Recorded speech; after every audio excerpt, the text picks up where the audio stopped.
السلام علیکم، میں امداد سمرو۔ عمران خان صاحب کی سیاست روزانہ نئے رنگ بدلتی ہے۔ اب بھی نئے رنگ میں عمران خان صاحب سامنے آئے ہیں، اور عمران خان صاحب کے جو مخالفین ہیں، جن کو عمران خان صاحب جانی دشمن سمجھتے ہیں، وہ عمران خان صاحب کے حق میں بول پڑے ہیں۔ آپ سن کر حیران ہوں گے کہ کیپٹن صفدر، مریم نواز صاحبہ کے خاوند، وہ عمران خان کے حق میں بولے ہیں، اور اپنی پارٹی یا اپنے سسرالی خاندان کے جو سیاسی خاندان ہے اس کے خلاف بول پڑے، اور انہوں نے نواز شریف صاحب سے مطالبہ کیا ہے کہ وہ حقائق سامنے لائیں۔ ایک تو یہ معاملہ ہے، اور معاملہ ہے جنرل قمر جاوید باجوہ صاحب کا، جو بقول عمران خان صاحب کہ انہوں نے سازش کی تھی ان کی حکومت گرانے کے لیے، غداری کی تھی، اور کئی بار عمران خان صاحب یہ اشارہ دے چکے ہوئے ہیں کہ وہ جب دوبارہ اقتدار میں آئیں گے تو حساب کتاب لیں گے، کسی کو نہیں چھوڑیں گے۔ لیکن اب عمران خان صاحب کی سٹی گم ہو گئی ہے جب ان سے پوچھا جا رہا ہے کہ کیا وہ اقتدار میں آنے کے بعد جنرل قمر جاوید باجوہ پر آرٹیکل 6 لگائیں گے، تو اس پر عمران خان صاحب نے دوڑ لگا دی ہے۔ عمران خان صاحب کیا کہتے ہیں اس پر میں بعد میں آتا ہوں، پہلے ذرا جو کیپٹن صفدر صاحب کا معاملہ ہے وہ بڑا سنگین ہو گیا۔ اچھا، عمران خان صاحب جو ہے نا، وہ کیونکہ جیل بھرو تحریک کی تیاری کر رہے ہیں، مگر وہ جو انہوں نے کہا تھا کہ میں خود پہلے جیل جاؤں گا، سب سے پہلے گرفتاری دوں گا، اس سے انہوں نے دوڑ لگا دی ہے، اور ایسی دوڑ لگائی ہے کہ کمال ہو گیا۔ اچھا، لیکن پہلے جو کیپٹن صفدر صاحب، انہوں نے ایک انٹرویو دیا ہے ARY کے ہمارے دوست ہیں نعیم اشرف بٹ صاحب، ان سے بڑا دلچسپ انٹرویو ہے۔ اس انٹرویو میں کچھ باتیں تو وہ ہیں جو مسلم لیگ نون کے جو ہارڈ لائنر کہے جاتے تھے، جن کو سخت اینٹی اسٹیبلشمنٹ سمجھا جاتا تھا، یا جو مریم نواز یا نواز شریف صاحب کی لابی کے لوگ سمجھے جاتے تھے، وہ باتیں کرتے رہے ہیں۔ تو لہذا کیپٹن صفدر صاحب کی کچھ باتیں ایسی ہیں جو مسلم لیگ نون کا جو شہباز شریف مخالف گروپ ہے، یا مفاہمت پسند گروپ نہیں ہے، مزاحمت پسند گروپ ہے، اور مسلم لیگ نون میں خیر کتنے ایک مزاحمت پسند ہو سکتے ہیں، وہ بھی بساط خود سوال ہے، لیکن بہرحال تو جو مزاحمت پسند گروپ اپنے آپ کو کہتا ہے، وہ یہ باتیں کر چکا ہوا ہے۔ مگر کیونکہ کیپٹن صفدر نے یہ باتیں کی ہیں، یہ باتیں ایسے موقع پر سامنے آئی ہیں کہ جب مریم نواز صاحبہ جو ہے میدان میں ہے، مریم نواز صاحبہ کو ذمہ داری دی گئی ہے کہ وہ پارٹی کو ری آرگنائز کرے اور پارٹی کے اندر جتنے اختلافات ہیں ان کو ختم کرے۔ مگر کیپٹن صفدر صاحب نے اپنی اہلیہ کی جو کوششیں ہیں، ان کے انٹرویوز سے ظاہر ہے، انٹرویو ہوا ہے، انٹرویو میں انہوں سے سوال ہوئے، وہ سیدھے سیدھے انہوں نے جواب دے دیے۔ ہو سکتا ہے اس کے پیچھے کوئی کوئی سازش وغیرہ ظاہر ہے نہیں ہوگی، لیکن اس طرح کی جو شخصیات ہوتی ہیں، وہ جب بات کرتی ہیں تو ان کی بات کا اثر بہت گہرا ہوتا ہے۔ تو اثر گہرا ہوا تو پھر خبر آئی کہ ان کی باتوں کا مریم نواز صاحبہ نے نوٹس لیا، اور انہوں نے ان کو پر ناراضگی کا اظہار کیا ہے، اور انہوں نے کہا کہ جی آپ جو ہے وہ آئندہ اس طرح کی باتیں نہیں کریں گے، پارٹی پالیسی کے متعلق آپ بات نہیں کریں گے۔ جو باتیں ہیں وہ ہیں ووٹ کو عزت دو کے متعلق۔ مطلب مسلم لیگ نون جو ہے وہ ظاہر ہے عمران خان صاحب کی جو بیڈ گورننس تھی، جس طرح عمران خان صاحب نے ملک کو چلایا، یا جس طرح عمران خان صاحب نے پاکستان کی اسٹیبلشمنٹ کا جو سیاسی کردار تھا اس کو جس طرح انہوں نے اپنا دوبارہ زندہ کیا، خیر وہ ختم تو کبھی نہیں ہوا تھا لیکن کمزور ہو گیا تھا۔ تو عمران خان صاحب نے جس طرح ان کے ساتھ مل کر جو پاکستان کی ریئل پولیٹیکل پارٹیز ہیں ان کے خلاف کارروائیاں کی، ان کو کمزور اور اسٹیبلشمنٹ کے سیاسی کردار کو مضبوط کیا، تو مسلم لیگ نون کیونکہ وہ اپنا ملک کی سب سے بڑی جماعت بھی تھی اس وقت بھی، مطلب جو 2018 کے انتخابات ہیں، عمران خان صاحب کو تو جگاڑ لگا کر ادھر ادھر سے لوگ ملا کر بڑی پارٹی بنایا گیا نا۔ 2018 کے انتخابات میں بھی مسلم لیگ نون ہی بڑی پولیٹیکل پارٹی تھی۔ تو مسلم لیگ نون کو جو ظاہرہ کمزور کرنے کی کوشش کی گئی، نواز شریف صاحب جیل میں، مریم نواز صاحبہ جیل میں، تو نون لیگ کا جو نیریٹو تھا اینٹی اسٹیبلشمنٹ 2018 کے انتخابات کے بعد، وہ زیادہ پاپولر تھا۔ پیپلز پارٹی سندھ میں گورنمنٹ میں تھی، اور پیپلز پارٹی اس طرح جس طرح نواز شریف صاحب یا مریم نواز صاحبہ جو ہیں وہ اسٹیبلشمنٹ کے خلاف بات کر رہے ہوتے تھے، کبھی خاموش، لمبا عرصہ خاموش رہتے تھے، لیکن جب بات کی پھر بڑی اس بات میں وزن بنا۔ تو نون لیگ کا ایک بیانیہ بہت زیادہ بک رہا تھا۔ تو ووٹ کو عزت دو نواز شریف کا نعرہ تھا جب ان کو نکالا گیا، مجھے کیوں نکالا کے بعد ووٹ کو عزت دو کی تحریک تھی ان کی، ظاہر ہے وہ اسٹیبلشمنٹ اور عدلیہ کے مخالف تحریک تھی۔ عدلیہ سے مراد کے جو وہ جج صاحبان جنہوں نے نواز شریف صاحب کو نکالا تھا۔ تو اب کیپٹن صفدر صاحب کا جو انٹرویو ہے اس میں جو امپورٹنٹ باتیں ہیں وہ یہ کہتے ہیں کہ جی جنرل قمر جاوید باجوہ کو توسیع دیتے ہی ہمارا جو بیانیہ تھا نا ووٹ کو عزت دو کا وہ دفن ہو گیا، اور سوائے پرویز رشید کے باقی سب اس میں مجرم تھے، یعنی وزیر اعظم شہباز شریف، خواجہ آصف، خواجہ سعد رفیق، وہ جتنی بھی مسلم لیگ نون کی لیڈرشپ جو پارلیمنٹ میں موجود تھی سوائے پرویز رشید کے باقی سارے کے سارے وہ کہہ رہے ہیں کہ اس کے مجرم تھے۔ اب یہ مطلب ٹھیک ہے، ان کی بات ہے، ان کی رائے ہے، لیکن اگر تھوڑا سا ہم پیچھے جاتے ہیں تو یہ بات مریم نواز صاحبہ نے کی تھی۔ مریم صاحبہ نے کہا تھا کہ جی میں اپنا یہ حکومت چینج ہونے کے بعد کی بات ہے، تحریک عدم اعتماد کی کامیابی کے بعد، تو انہوں نے بھی یہ کہا تھا کہ ہمیں مطلب ہم نے گند کا ٹوکرا اٹھا لیا عمران خان صاحب کا، ہمیں نہیں اٹھانا چاہیے تھا، اور پھر یہ سوال ہوا تھا کہ آپ نے باجوہ صاحب کو ایکسٹینشن میں ووٹ دیا تھا، تو مریم نواز صاحبہ نے کہا تھا کہ میں اس گناہ میں شامل نہیں تھی۔ پھر آپ کو یاد ہوگا کہ مریم نواز صاحبہ نے کہا کہ نواز شریف صاحب جو ہے وہ IMF کی شرائط پر جو پیٹرولیم کی قیمتیں بڑھ رہی ہیں اس میں وہ نواز شریف صاحب کا مرضی شامل نہیں ہے، بلکہ نواز شریف صاحب تو اجلاس سے اٹھ کر چلے گئے تھے۔ تو مریم نواز صاحبہ والی بات انہوں نے کی ہے جو مریم نواز صاحبہ کرتی رہی ہیں، مگر اب کیونکہ یہ طے ہو چکا ہوا ہے کہ جی حکومت کو مدت پوری کروانی ہے، تو پھر اپنی پارٹی ہی اپنی حکومت کی اپوزیشن کیسے بنے؟ تو لہٰذا مریم نواز صاحبہ اپنے جو چند ماہ پہلے کا کردار تھا اس کے برعکس مہنگائی کی پریشانی کا اظہار تو کرتی ہیں، مگر وہ یہ کہتی ہیں کہ ہمیں یہ کرنا پڑے گا، ہمیں ملک کی خاطر یہ کرنا پڑ رہا ہے، یا ہم ڈیفالٹ ہو جائیں یا ہم مہنگائی کریں، IMF کی شرائط قبول کریں، اور بات ٹھیک بھی ہے۔ تو ایک تو یہ کہ کیپٹن صفدر صاحب نے مریم نواز صاحبہ کے اترتے ہی وہ جو پرانی بات جو کسی زمانے میں مریم صاحبہ نے کی تھی وہ کر دی۔ دوسرا، شہباز شریف صاحب نواز شریف صاحب کے متعلق انہوں نے کہا کہ جی پھر نواز شریف صاحب، سوال تھا کہ میاں صاحب کیوں مانے جی اس پر؟ تو انہوں نے کہا کہ لوگ جو ہیں وہ جا کر نواز شریف صاحب کو جو ورگلاتے رہے، ان کے ساتھ جھوٹ بولا، ان کے ساتھ فراڈ کیا، اور وہ جو جا کر نواز شریف صاحب کو گھٹنے پکڑتے رہے کہ ووٹ دیں، یہ ہو جائے گا وہ ہو جائے گا، اور وہ اس ساری صورتحال کے ذمہ دار ہیں۔ نواز شریف صاحب کو بتانا چاہیے کہ ان سے ایک فیصلہ کس نے یہ غلط فیصلہ کروایا تھا۔ ایک چیز یہ ہے، اب وہ نواز شریف صاحب سے مطالبہ کر رہے ہیں اپنے فادر ان لا سے، اپنے سسر سے، کہ وہ بتائیں۔ وہ سمجھ رہے ہیں کیپٹن صفدر صاحب کے جو فیصلہ تھا عمران خان صاحب کو گھر بھیجنے کا اور ایکسٹینشن دینے کا، یہ غلط تھا۔ کس نے یہ کروایا تھا ایکسٹینشن؟ خاص طور پر قمر جاوید باجوہ کو، اور یہ تو، اور دوسرا عمران خان صاحب کے متعلق سوال ہوا، عمران خان صاحب کے وہ کہہ رہے ہیں کہ کسی بھی کی ذاتی زندگی کے اوپر حملے نہیں کرنے چاہیے۔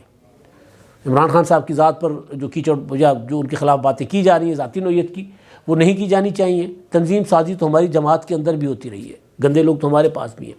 اب یہ تنظیم سازی والی بات آپ کو یاد ہوگا، جس طرف وہ اشارہ کر رہے ہیں بڑی گندی بات ہے، میں اس پر نہیں جانا چاہتا۔ تو عمران خان صاحب کے حق میں آ گئے، اپنی پارٹی کی انہوں نے کا پوسٹ مارٹم کر دیا پالیسیز کا، یعنی ایک پولیٹیکل پارٹی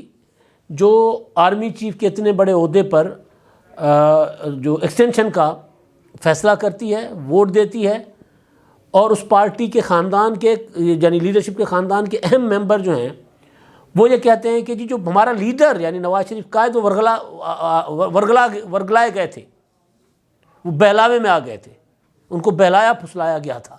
تو ظاہر ہے مریم نواز صاحبہ کا جو اگر وہ خبر ٹھیک ہے جو ایکسپریس اخبار رپورٹ کر رہا ہے کہ مریم نواز صاحبہ کو نے اپنا کیپٹن صفدر صاحب کو منع کیا ہے کہ آپ نے اس طرح کی اسٹیٹمنٹ نہیں دینی۔ اچھا جی، اب بڑی دلچسپ صورتحال ہے عمران خان صاحب کی۔ عمران خان صاحب نے، ہمارے دوست ہیں ضیاء الرحمان صاحب، وائس آف امریکہ کے لیے کام کرتے ہیں، بڑے اچھے جرنلسٹ ہیں، انہوں نے انٹرویو کیا ہے وائس آف امریکہ کے لیے، 8 منٹ کا انٹرویو ہے عمران خان صاحب کا ویڈیو پر۔ بڑا مطلب اس میں کافی ساری باتیں ہیں، کیونکہ عمران خان صاحب کبھی بھی سیدھا جواب نہیں دیتے، سوال گندم جواب چنا، سوال کچھ ہو رہا ہوتا تھا، عمران خان صاحب جواب کچھ دے رہے تھے، لیکن اس میں کچھ چیزیں جو کلیئر ہیں وہ یہ کہ عمران خان صاحب گرفتاری نہیں دینا چاہتے۔ جیل بھرو تحریک کا سوال تھا، سوال یہ تھا کہ جی جیل بھرو تحریک میں آپ سب سے پہلے گرفتاری دیں گے؟ تو عمران خان صاحب نے کہا کہ جی حکومت اتنی فاشسٹ حکومت، میں مشرف کے زمانے میں بھی جیل میں گیا تھا، لیکن جو مظالم یہ حکومت کر رہی ہے، جو فاشزم اس حکومت میں ہے، کسی مارشل لا میں بھی نہیں تھا، وغیرہ وغیرہ اس طرح کی بات کر کے پھر کہتے ہیں کہ جی میں جیل سے نہیں ڈرتا، کیونکہ میرے اوپر قاتلانہ حملہ ہوا ہے، یہ تو میری نئی زندگی ہے، لہٰذا میں ڈرتا ورتا کوئی نہیں ہوں۔ یہ بات مشرف بھی کیا کرتے تھے، میں ڈرتا ورتا کوئی نہیں ہوں۔ مشرف صاحب کہتے تھے میں ڈرتا ورتا نہیں ہوں، اور پھر جب عدالت نے طلب کیا تھا مشرف صاحب کو، تو مشرف صاحب کی گاڑی جو تھی وہ کورٹ جاتے ہوئے، اسپیشل کورٹ جاتے ہوئے، وہ AFIC جو اسلام آباد میں اپنا راولپنڈی میں دل کا ہسپتال ہے، فوجی ہسپتال، اس کی طرف کر دی گئی تھی۔ ان کی گاڑی ادھر چلی گئی تھی، اور مشرف صاحب پھر پتہ نہیں کتنے مہینے تک دل کے ہسپتال میں پڑے رہے۔ پھر مشرف صاحب کی گرفتاری کے وارنٹ جاری ہوئے، ان کو گرفتار کرنے کا آرڈر ہوا، تو چک شہزاد کے اندر ان کو ہاؤس اریسٹ رکھا گیا۔ وہ بھی یہ کہتے تھے ڈرتا ورتا میں نہیں ہوں، عمران خان صاحب کہتے ڈرتا ورتا میں نہیں ہوں گرفتاری سے۔ مگر سوال یہ تھا کہ آپ نے اعلان کیا ہے کہ آپ نے سب سے پہلے گرفتاری دینی ہے، تو آپ گرفتاری دیں گے؟ تو کہتے ہیں جی میں گرفتاری سے تو نہیں ڈرتا، میرے اوپر قاتلانہ حملہ ہوا، میری نئی زندگی ہے، لیکن اگر مجھے گرفتار کیا جائے گا تو پھر فال آؤٹ ہوگا، حکومت کے لیے وہ نقصان ہوگا، حکومت کے لیے، ملک کی معیشت پہلے ہی خراب ہے۔ سوال یہ نہیں تھا کہ اگر آپ کو گرفتار کیا جائے گا، سوال بڑا سادہ سا تھا، کیونکہ جیل بھرو تحریک میں گرفتار کرنے کے لیے پولیس گھر پر نہیں آتی،